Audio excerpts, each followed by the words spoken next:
Hello everyone, નમસ્તે મારા મિત્રોને. આજે હું વાત કરીશ પાકિસ્તાનના જે ટ્રૂપ્સ છે એને ગાઝામાં મોકલવાના પ્લાન વિશે. તો રિસેન્ટલી માર્કો રૂબિયો જે અમેરિકાના સ્ટેટ મિનિસ્ટર કહેવાય છે, અથવા તો આપણે કહી શકીએ કે વિદેશ મંત્રાલયની સમકક્ષ એનો હોદ્દો કહેવાય. એમણે પાકિસ્તાનનો આભાર માન્યો છે કે Pakistan is ready to send troops, any troops send કરવા માટે ગાઝામાં રેડી છે એના માટે.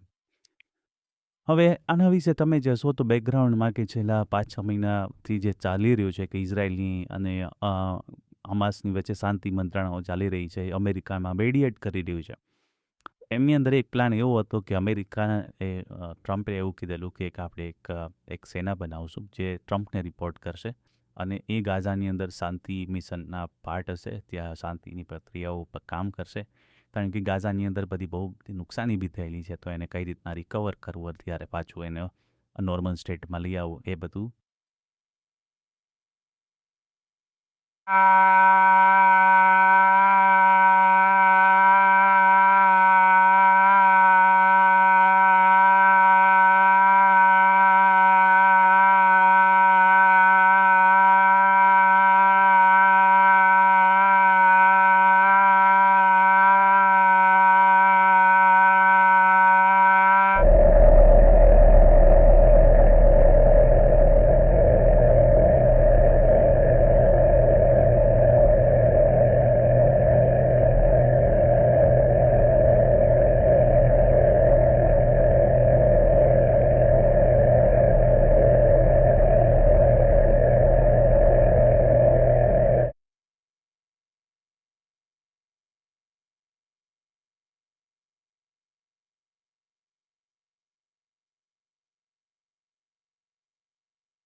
ચાલતા શું છે એ કશું જ કોઈ લેવા દેવા નથી.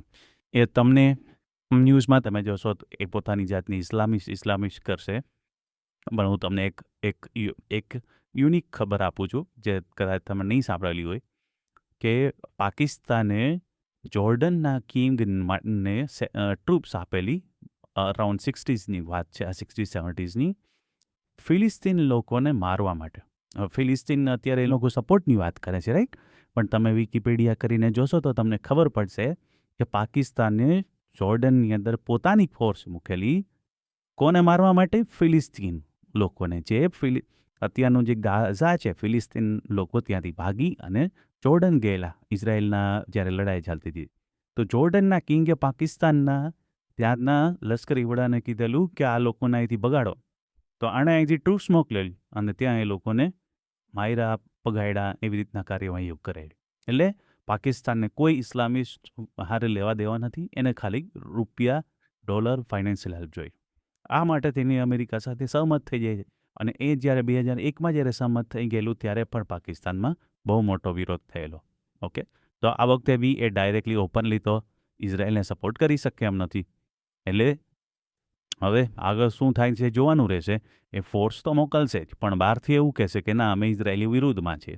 એટલે અમેરિકાની પાસેથી પૈસા લેશે, અહીં અંદર લોકોને એવું કહે છે. પણ લોકો તો સમજદાર છે, પાકિસ્તાનના લોકો ઘણા સમજદાર છે, એ લોકો એવા એની વાતોમાં આવી જાય એવા નથી. એટલે એ જો બે જગ્યાએ કહેવાય ને કે પગ રાખવા માંગતું હોય તો એવું શક્યતા ઓછી છે.